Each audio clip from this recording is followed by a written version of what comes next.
Buenos días, buenas tardes, buenas noches. Depende en el momento que ustedes nos están escuchando, que están mirando este video, esta clase. Seguiremos hoy con algunos de los temas de la asignatura que ya hemos empezado. Y en este momento lo que vamos a hablar es uno de los puntos más comunes y también más importantes de la pediatría, que son los niños que tienen fiebre. De hecho, esta clase va a estar dividida en tres sectores, sobre todo en dos, pero una es aparte un video que es el tema de lo de la sepsis, porque esto vamos a ir viendo a ver cómo estos niños pueden progresar la sepsis, sobre todo teniendo en cuenta que esta entidad, la sepsis, es la que está asociada a una de cada cuatro muertes en pediatría en el mundo. Y de ahí la importancia, porque aparte detectada oportunamente, esto puede evitarse. Entonces, como lo mismo que decíamos en otras clases, vamos a analizar las entidades que se presentan con fiebre en pediatría, describir algunos algoritmos diagnósticos para cada una de ellas y proponer los tratamientos a dichos problemas. Las competencias específicas que ustedes van a tener, establecer los signos y síntomas orientadores, identificar aquellas infecciones banales, las que progresan, por ejemplo, a sepsis y se complican, reconocer las entidades asociadas a exantema, que lo vamos a ver después, y señalar los criterios de derivación oportunos. Por supuesto, como todas las cuestiones, tiene que ver con el ecosistema. Y este ecosistema también es importante teniendo en cuenta que no en todos lados se producen las mismas situaciones. Por ejemplo, en algunos lugares, en África, por ejemplo, se produce malaria. Hay zonas de nuestro país donde está el antivirus, que ustedes hace poco vieron algunos casos que se dieron en nuestra región. También nosotros tenemos la posibilidad de tener dengue, que en otros lugares del país no hay. Entonces, todo eso también depende de la producción de estas fiebres, de estas infecciones, al medio epidemiológico que nos rodea. No es lo mismo lo que pasa en verano de lo que pasa en invierno, cuando empiezan a aparecer los virus respiratorios, si bien se puede dar durante todo el año, pero también tiene que ver con este entorno donde nosotros estamos. Entonces vamos a empezar con esta. A ver, Robertito de 6 años comienza con fiebre en el día de ayer y bueno, empecemos a ver esto que ustedes, a ver cómo recorremos, cómo hacemos este recorrido junto con ustedes para ver este problema. Como todas las cosas, tenemos la difícil tarea de ver realmente a ver qué es lo que tiene este paciente y vamos a estar junto con ustedes para ir mirando a ver cuál es cómo nosotros lo podemos ayudar. Entonces, usted está haciendo una rotación por un centro de salud en las afueras de Resistencia y hoy concurre al hospital una mamá que viene con un niño de 8 años con dolor abdominal que comenzó ayer con vómitos y también con fiebre. Entonces empezamos a ver de a poco algunas cuestiones de esto, lo de la fiebre. Ustedes vieron el vómito, estuvieron viendo qué es lo que tenían, lo estuvieron analizando con vómitos de diarrea. Pero sobre todo desde el punto de vista de la fiebre, nosotros tenemos que entender que esto es una pelea entre un germen y una respuesta inmune. No es solamente el problema del germen, sino también de la forma que responde nuestro sistema inmunológico. Es decir, cuando entra ya sea una bacteria, cuando entra un parásito, cuando entra un virus, los macrófagos lo que hacen es se ponen en contacto con las mismas y mandan también una serie de informaciones hacia el resto del sistema inmune. Entonces, por ejemplo, los neutrófilos que vienen en el torrente sanguíneo se empiezan a adherir al endotelio, atraviesan esto y vienen a este campo de batalla donde tratan de controlar esta agresión por parte del germen. Hay una inmunidad innata donde los gérmenes establecen un contacto con esta primera frontera, con este primer grupo de nuestro sistema inmune, sobre todo encabezados por los macrófagos? Pero también hay células de dendritas plasmocitoides, hay queratinocitos, hay linfocitos T que también acuden a la lucha con esto. ¿Y cómo se reconocen? Bueno, los patógenos tienen en sus estructuras lo que se llaman patrones moleculares asociados a patógenos. Cada uno de estos es como si fuera una especie de DNI, de marca, de forma de ser reconocido cada una de estas sustancias que tienen estos patógenos. El sistema inmune lo que ha desarrollado son policías que lo que hacen es reconocen estas características de los patrones, esto de los patrones moleculares asociados a patógenos.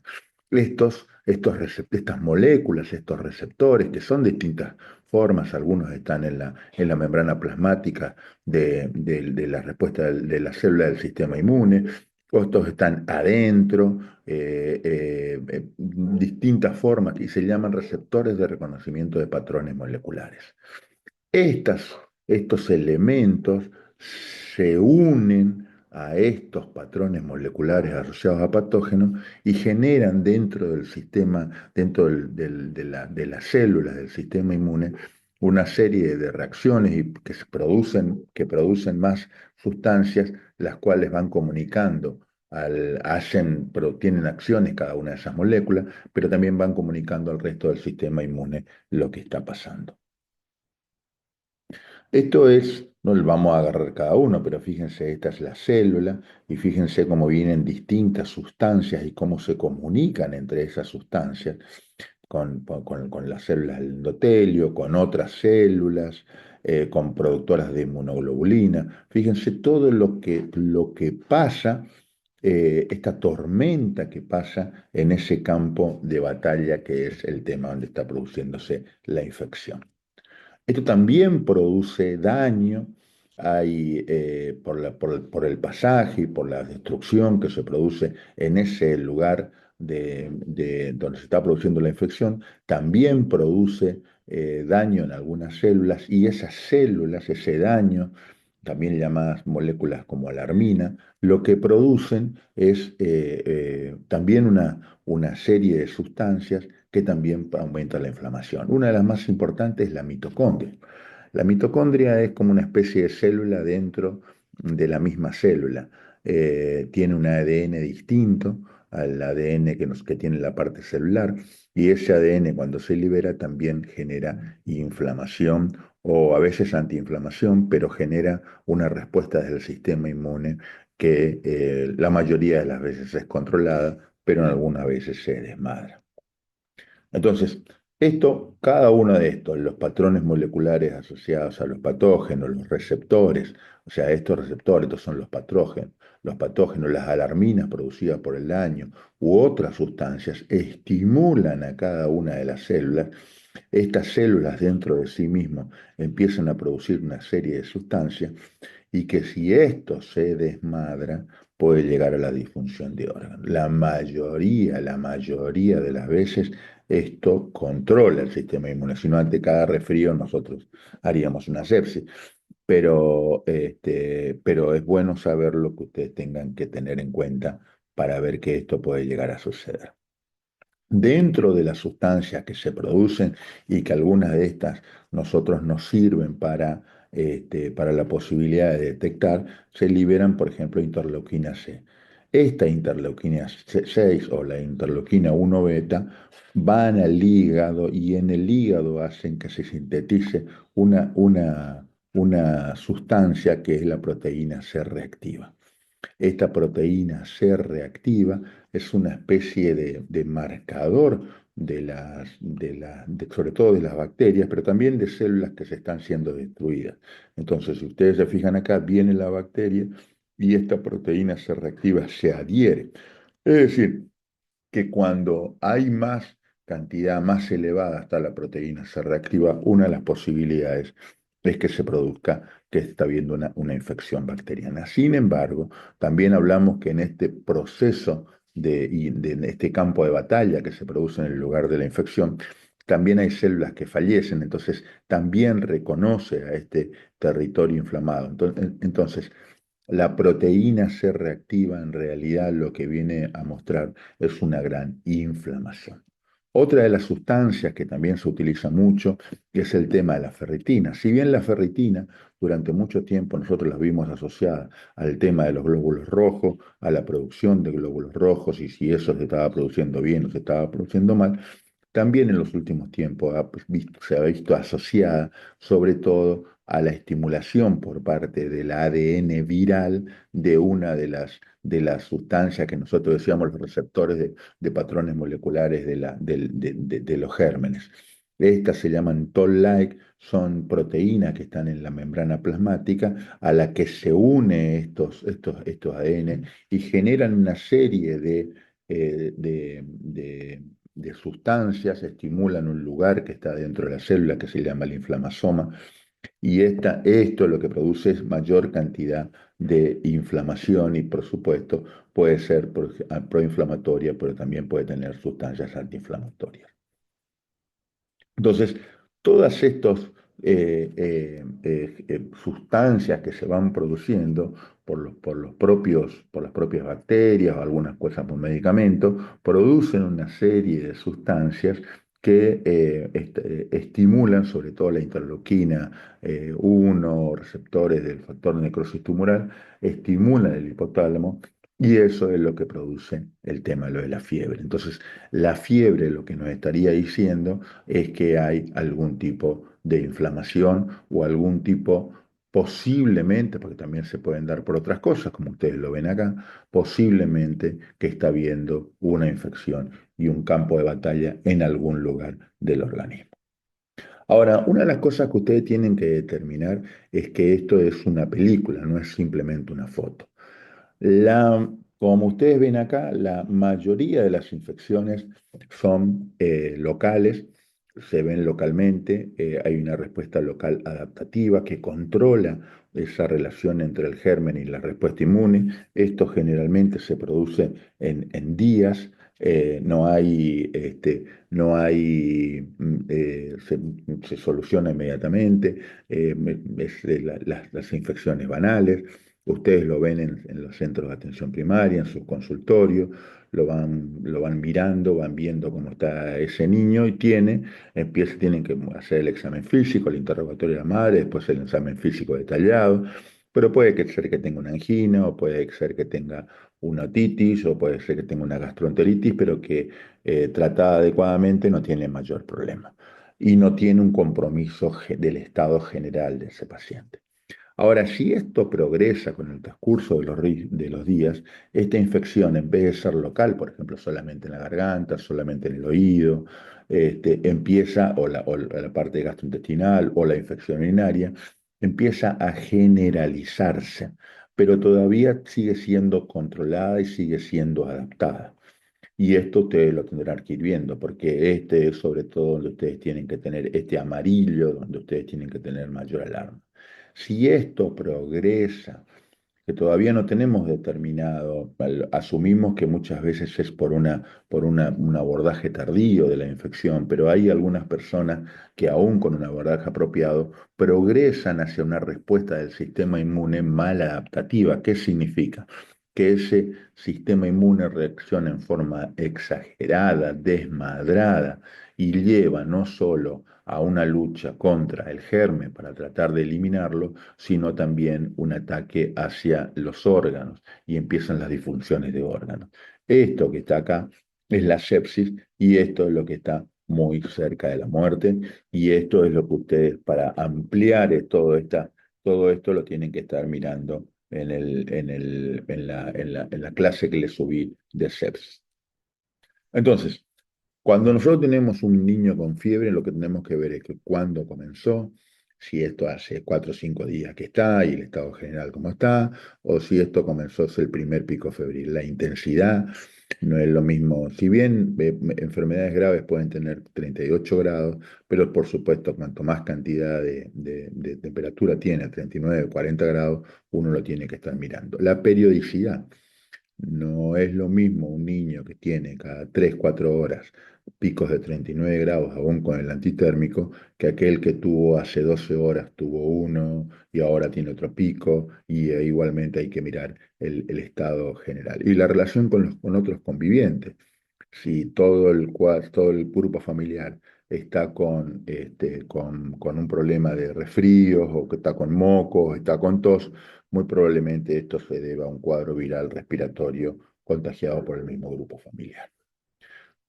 Independientemente del tipo de fiebre, independientemente de la periodicidad, la intensidad, todo lo que estuvimos viendo hace un ratito, tenemos que hacer un examen físico completo en búsqueda del foco, porque nosotros queremos ver el foco. Y empezamos con los más frecuentes, sobre todo en algunas temporadas, que es la parte de arriba, que empezamos a examinar las fauces, los oídos, miramos cómo está en la parte cervical, si tiene ganglio o no tiene ganglio, seguimos hacia abajo en la parte respiratoria. Tenemos que ver la parte abdominal, empezar a mirar cada uno de los lugares que tiene la parte de las extremidades, las articulaciones para ver cuál es y dónde está el foco. Mirar la piel para ver también a ver si hay algún tipo de foco. Y mirar los signos de compromiso hemodinámico, por esto que decíamos recién, no solamente compromiso hemodinámico, sino otros órganos. Por ejemplo, si está si está, si está haciendo, si orina, si no orina, si tiene dificultad respiratoria, no tiene dificultad respiratoria. Y por supuesto esto de la posibilidad del examen, cómo está, si el paciente está en shock o no está en shock, ¿no? Y por último, el tema de los exámenes complementarios que nos ayudarán a orientarnos en esto. Como dijimos en la primera clase, uno de los puntos más importantes es este triángulo de evaluación, verlo al paciente. No es lo mismo esta niña que está despierta que este niño que está dormido.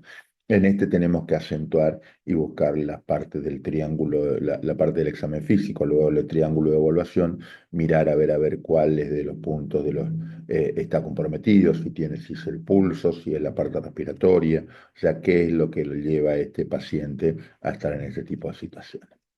En mi caso, lo voy a poner esto más para acá para que ustedes lo puedan ver, no solamente para que esto ustedes lo miren, sino esto es lo que yo también se los doy a los papás.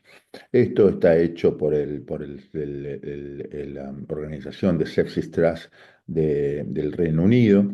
Esto se lo pasan a los padres y le muestran estas cositas, pero también les pueden servir a ustedes como síntomas naranja, donde los síntomas naranjas que aparecen, esto lo pueden mirar los padres y decirle, ustedes lo pueden, si tienen este tipo de cosas, o me llaman por teléfono, o me consultan, o lo llevan a algún lugar para que lo vean. Pero si tienen estos síntomas de rojos, urgente tienen que ir a un hospital o a una clínica para que lo revisen. Esto es más lento, pero esto no. Entonces, algunos niños no todos presentan esto. Entonces, empezar a decirle temperatura, si tiene fiebre elevada, si tiene escalofríos o temblores, porque esos escalofríos, sobre todo en los más pequeños, pueden estar orientando a algo que se llama una bacteriemia oculta, si ustedes no encuentran algún foco, o sea, son momentos que producen que hay una bacteria que pasa el torrente sanguíneo. Y eso lo que le produce es el tema de estos escalofríos y estos temblores. O sea, no es lo mismo que tengan fiebre con escalofríos y temblores. Cómo es la respiración, ustedes ya vieron la parte de respiración, no solamente en la primera clase, sino también la vieron cuando fuimos a la parte de respiratorio, los problemas que pueden tener los pies, la piel, los labios, la lengua, cómo están, si están pálidos, si están azulados, si comen o comen, cómo hizo orina, porque esto puede decirnos que por ahí tuvo muchas diarreas, pero por ahí tampoco no tuvo diarrea, pero hace muy poco pis, entonces eso puede estar hablando de que haya algún tipo de disfunción de renal también comprometido con esta infección. ¿Cómo es la actividad? Mirarlo, un chico que está muy caído es un chico que le tiene que llamar la atención, que está muy somnoliento es un chico que le tiene que llamar la atención, como la foto del chico que vimos hace un rato en una de las presentaciones. Por supuesto, los rojos, esto ya es piel azulada, la lengua azulada, esto ya está mucho más comprometido. Fíjense cómo es la actividad del cuerpo, ya ni siquiera con temperaturas superiores a los 38 grados en bebés menores de 3 meses, temperaturas de más de 39 grados en otros chicos. Esto ameritan a que sean revisados y tratados estos chicos. Puede ser que solamente sea una fiebre, un episodio febril, pero necesitan ser visto porque probablemente como veíamos hoy, esta respuesta inmune que es adaptativa se está generalizando, pero también se puede estar transformando en mala adaptativa y es algo que tenemos que mirar. Entonces, cuando nosotros vemos a ese chico, primero vemos sospecha de infección. Buscamos si el niño tiene taquicardia o tiene taquipnea, ¿sí? Y si hay disfunción de órganos. Esto es lo que nosotros nos debería empezar a decir y a ver, y a ustedes tendrían que ver si empezar a pensar si este chico o este paciente no tiene una sepsis o está empezando en ese camino que va hacia la sepsis y esta sepsis con disfunción de órganos es de alta mortalidad. Entonces, no es lo mismo que esto se produzca en un neonato, en un lactante, en preescolares, en niños mayores o en adolescentes. En el caso del neonato, nosotros tenemos que tener, si tenemos un niño de 0 a 29 días, un neonato, considerado neonato, con fiebre y sin foco, si tenemos el foco también lo tenemos que internar, también le tenemos que hacer estas cuestiones, porque tiene más posibilidad de esta infección de ser mal adaptativa y poder fallecer ese neonato. O sea, cuando menores de 29 días de vida, con fiebre, ustedes mírenlo mucho más de cerca. En esta internación, y si no tiene foco, se debe valorar hasta con análisis complementario, porque a veces no dan tanto foco, no es tan certero como en edades más grandes, entonces lo tienen que ir buscando ustedes. Tendrán que buscar un hemograma, tendrán que ver esta proteína C reactiva de la que hablábamos, si hay algún tipo de inflamación, la orina completa, buscar hemocultivos, radiografías de tórax, hemocultivos por dos, eventualmente si hay una diarrea, si tiene diarrea al parte del copocultivo, y en el caso de que tengan secreciones respiratorias, buscar también los aspiradonasofaringios para detectar algún tipo de virus, sobre todo el virus incisional respiratorio, que los puede estar afectando. Si tiene el paciente más de 15 días de vida, y tiene un hemograma entre 5.000 glóbulos blancos, entre 5.000 y 15.000, los polimorfos nucleares los tienes menos de 10.000 y los neutrófilos encallados los tienes menos de 1.500, uno puede plantearse la posibilidad de que si bien es un hemograma de bajo riesgo, ¿sí? Pero la posibilidad de tener este tipo de hemograma a ver si este chico no tiene algún tipo también de meningitis que puede llegar a tener a pesar de que ustedes lo vean bien. Si es patológico, le dan antibiótico terapia endovenosa y si es normal, ustedes pueden ver y sería posible, y es mejor la observación de este tipo de pacientes para que ustedes lo tengan y eventualmente una antibiótico terapia endovenosa hasta tener los cultivos. Si el niño tiene menos de 15 días de vida, pero tiene también con aspecto tóxico, con un hemograma de alto grado, no es entre 5.000 y 15.000, sino que tiene menos de 5.000 glóbulos blancos, más de 15.000, tiene polimorfos nucleares más de 10.000, tiene callados más de 1.500 y una proteína C reactiva de más de 20, lo que amerita también, aparte de todos los estudios que hicieron acá, es hacer el líquido cerebroraquídeo y antibiótico terapia hasta ver el tema de los cultivos. Pero fíjense cómo uno es más agresivo a esta edad, porque realmente, primero, que pueden hacer infecciones más graves, y segundo, es que muchas veces los síntomas, los signos y síntomas que presentan no demuestran tanto la gravedad de la infección que tienen. Ahora, si ese paciente tiene más de 30 a 90 días, tiene una fiebre sin foco, nosotros tenemos que ver si tiene, cómo es el aspecto general, entonces lo evaluamos y vemos que tiene un buen estado general o tiene un aspecto tóxico y lo vemos enfermo. En el caso que lo vemos enfermo, es lo que decíamos que posiblemente se está haciendo una una respuesta inmunológica adaptativa, pero sistémica, de mayor compromiso sistémico. Entonces, en eso amerita que nosotros empezamos a estudiarlo a ese paciente a través de los exámenes complementarios. Tenemos que ver lo mismo que lo anterior, un hemograma completo, una proteína C reactiva, una orina completa, urocultivo, hemocultivo, y eventualmente valorar a ver si nosotros tenemos que hacer líquido cefalorraquídeo, eventualmente tendremos que valorar si tiene diarrea alguno de estos coprocultivos, y en el caso de la parte respiratoria, evaluar, porque es un chico que lo vamos a internar, y esto al estar internado le vamos a pedir los virus respiratorios. Si no lo vamos a internar, no es necesario que ustedes le pidamos los virus respiratorios, pero si lo vamos a internar para ver a ver qué es lo que vamos a tener.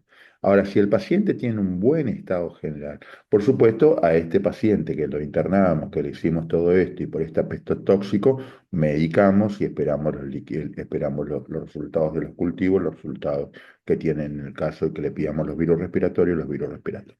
Ahora, en este paciente que tiene un buen estado general, empezamos a valorar a ver cuáles son las antecedentes. Viene con fiebre, pero nosotros lo empezamos a valorar, vemos que el paciente realmente está jugando, cuando se le va la fiebre está jugando, lo más probable es que tenga alguna cuestión viral inespecífica y banal y realmente el niño ande. Pero tendríamos que pedirle, a pesar por este tipo de edad, la posibilidad de empezar a valorar si tenemos que pedir un hemograma, una proteína C reactiva. Fíjense que en todos se dan resultados de la inflamación, o sea, cómo es la inflamación, cómo se produce la inflamación. Por eso les mostré antes lo de proteína C reactiva. Eventualmente, si el paciente tiene un problema respiratorio, no le pedimos orina completa, pero si no tenemos un foco claro, deberíamos buscar también orina completa, la parte del orocultivo, los hemocultivos, y también en el caso del cuerpo cultivo la posibilidad de ver si tiene mucha diarrea, o en el caso de la parte respiratoria, los virus respiratorios a través de la aspirina nasofaringea. Cuando nosotros tenemos el hemograma, nosotros vamos a tener hemograma de bajo riesgo y de alto riesgo de que haya una enfermedad invasiva, de esto de que empiece a ser, si bien la respuesta inmunológica sea adaptativa, pero también sea sistémica, porque ya haya progresado aún más la enfermedad. Hay distintas formas, esta es sugerido a través del consenso de fiebre de la Sociedad Argentina de Pediatría, pero también ustedes pueden tomar otros. O sea, bajo riesgo es que tenga entre 5.000 y 15.000 glóbulos blancos. Si tienen menos de 5.000 o tienen más de 15.000, ya se transforma en uno de alto riesgo. Mirar los polimorfos nucleares, si tienen menos de 10.000, es bajo riesgo, más de 10.000 es alto riesgo. Si tienen callados, también menos de 1.500 callados, o no los tienen los callados. Sin embargo, cuando tienen callados acá, realmente esto es de alto riesgo, o un sedimento urinario anormal, también es para mirar. Y dentro de la inflamación, fíjense, la proteína se reactiva a menos de 20 y de más de 20 es de alto riesgo. Entonces, cuando ustedes tienen estos de alto riesgo, porque existe la posibilidad de que esto se desmadre, internarlo, eventualmente valorar si hay que hacerle líquido cefalorraquídeo, radiografía de tórax en algunos, sobre todo si tienen más de 20.000 glóbulos blancos, y empezar antibiótico-terapia hasta que ustedes, a menos que ustedes estén muy seguros que esto, o lo hagan algún método rápido de la parte respiratoria y detecten que esto es viral, la posibilidad de comenzar con tratamiento antibiótico hasta ver los cultivos. En el caso de bajo riesgo, tendrán que ver a ver cómo son los padres. Si los padres ustedes le pueden llegar a mandar, y estos padres realmente ustedes se van a comunicar con ustedes, son padres que tienen una capacidad intelectual buena, que pueden comprender las situaciones, que ustedes le puedan decir que si pasa algo vuelve otra vez el niño. Si esto le dicen, si esto es sí, usted hace control ambulatorio. Ahora, si ustedes ven que hay un alto riesgo social para este niño, lo que deberían hacerlo es internarlo o observarlo.